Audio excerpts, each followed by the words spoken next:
요한복음 16장 1절에서 15절까지입니다. 내가 이것을 너희에게 이름은 너희로 실족하지 않게 하려 함이니 사람들이 너희를 출교할 뿐 아니라 내가 이르면 물은 너희를 죽이는 자가 생각하기를 이것이 하나님을 섬기는 일이라 하리라. 그들이 이런 일을 할 것은 아버지와 나를 알지 못함이라. 오직 너희에게 이 말을 한 것은 너희로 그때를 당하면 내가 너희에게 말한 이것을 기억나게 하려 함이요. 처음부터 이 말을 하지 아니한 것은 내가 너희와 함께 있었음이라. 지금 내가 나를 보내신 이에게로 가는데 너희 중에서 나더러 어디로 가는지 묻는 자가 없고 도리어 내가 이 말을 함으로 너희 마음에 근심이 가득하였도다. 그러나 내가 너희에게 실상을 말하노니 내가 떠나가는 것이 너희에게 유익이라. 내가 떠나가지 아니하면 보혜사가 너희에게로 오시지 아니할 것이요 가면 내가 그를 너희에게로 보내리니 그가 와서 죄에 대하여 의에 대하여 심판에 대하여 세상을 책망하시리라. 죄에 대하여라 함은 그들이 나를 믿지 아니함이요 의에 대하여라 함은 내가 아버지께로 가니 너희가 다시 나를 보지 못함이요 심판에 대하여라 함은 이 세상 임금이 심판을 받았음이라. 내가 아직도 너희에게 이를 것이 많으나 지금은 너희가 감당하지 못하리라. 그러나 진리의 성령이 오시면 그가 너희를 모든 진리 가운데로 인도하시리니 그가 스스로 말하지 않고 오직 들은 것을 말하며 장래 일을 너희에게 알리시리라. 그가 내 영광을 나타내리니 내 것을 가지고 너희에게 알리시겠음이라. 무릇 아버지께 있는 것은 다 내 것이라. 그러므로 내가 말하기를 그가 내 것을 가지고 너희에게 알리시리라 하였노라. 아멘.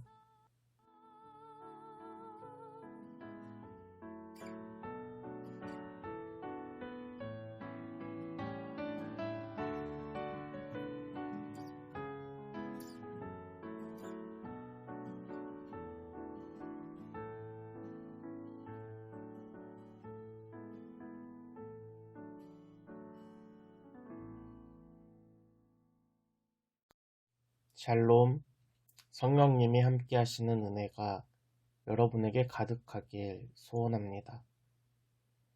어제 말씀에서 그리스도인은 미움받는 자라고 소개하였습니다. 예수님께서는 이제 머지않아 제자들을 떠나게 될 것입니다. 십자가에서 죽으시고 부활하신 후에 하늘에 오르셔서 하나님 보좌 우편에 앉으실 것입니다. 그러나 중요한 것은 이제 이 땅에 남아있을 제자들입니다.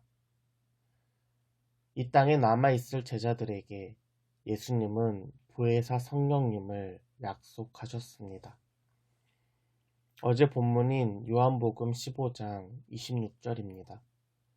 내가 아버지께로부터 너희에게 보낼 보혜사 곧 아버지께로부터 나오시는 진리의 성령이 오실 때에 그가 나를 증언하실 것이요.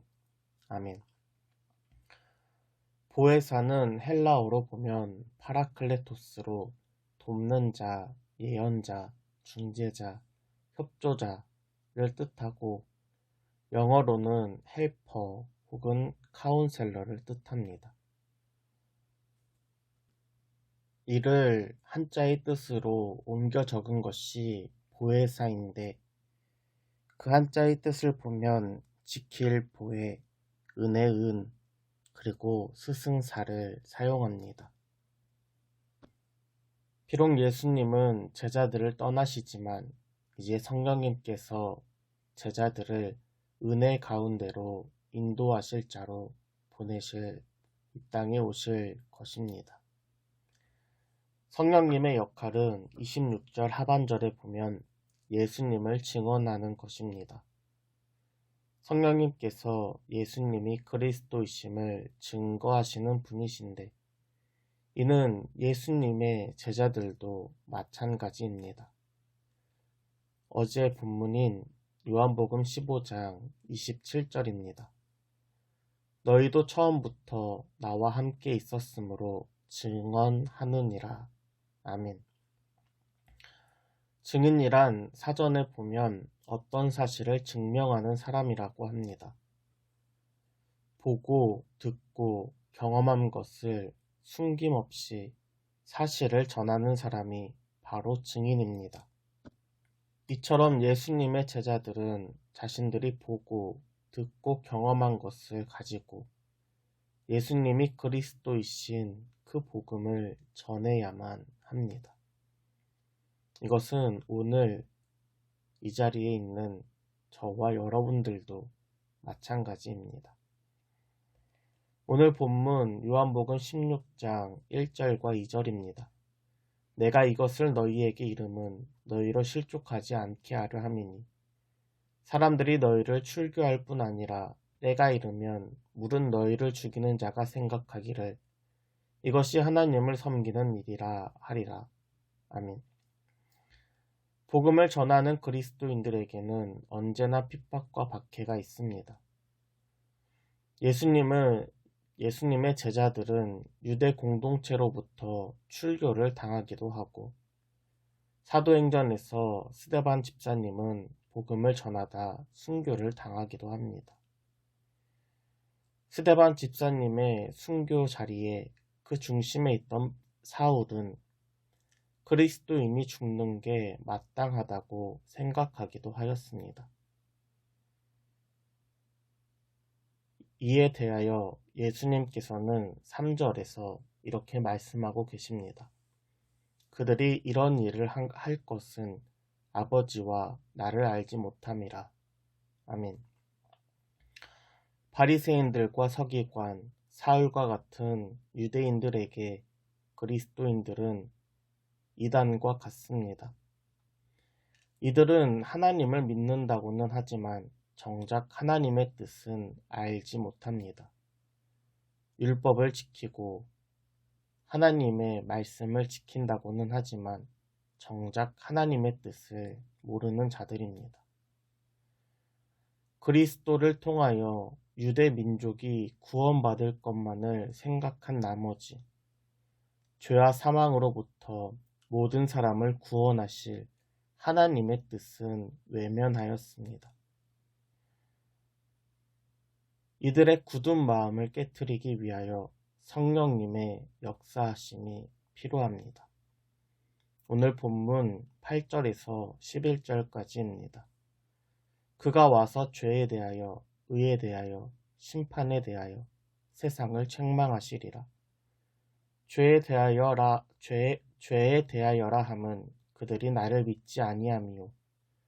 의에 대하여라 함은 내가 아버지께로 가니 너희가 다시 나를 보지 못함이요. 심판에 대하여라 함은 이 세상 임금이 심판을 받았음이라. 아멘. 성령님께서는 죄에 대하여, 의에 대하여, 그리고 심판에 대하여 세상을 책망하실 것입니다. 죄에 대한 것은 이들이 예수님을 믿지 않는다는 것입니다. 예수님께서는 이 땅에 오셔서 천국 복음을 전하시고 병을 고치시고 이적을 행하셨습니다. 하나님의 아들이신 예수님께서 임하시면서 이 땅에 가득했던 죄와 사망의 권세가 물러갔습니다. 예수님이 이 땅에 임하시자 이 땅 가운데에 하나님의 나라가 이루어지는 것입니다. 예수님의 말씀과 이적은 모두 그가 하나님의 아들이심을 나타내고 있음에도 불구하고 세상은 예수님을 믿지 않습니다. 의에 대한 것은 제자들이 이제 예수님을 더 이상 보지 못하게 되는 것입니다.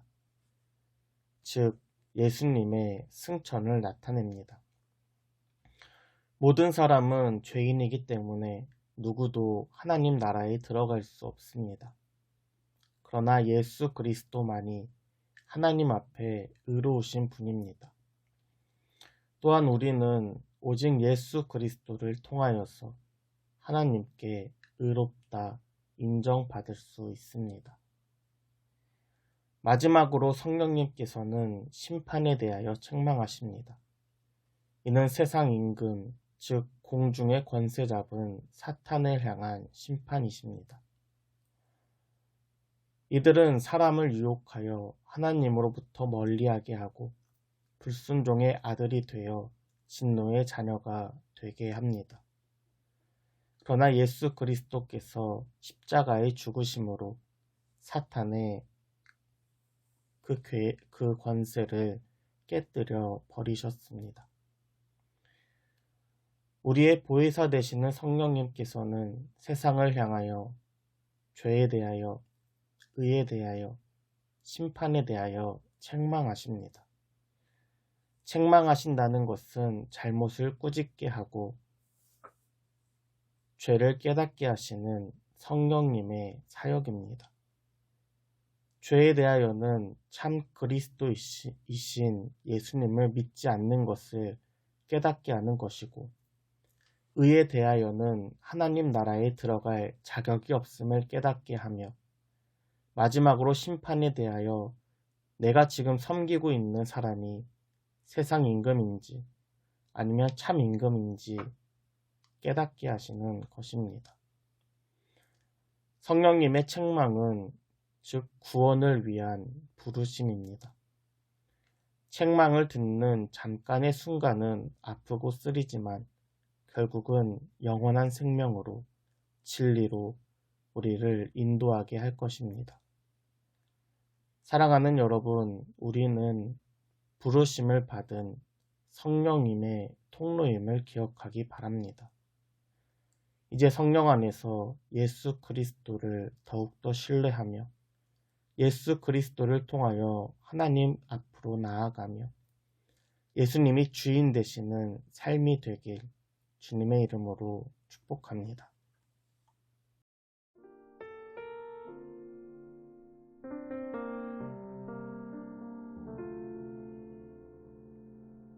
허무한 시절 지날 때 깊은 한숨 내쉴 때 그런 풍경 보시며 단식하는 분 있네.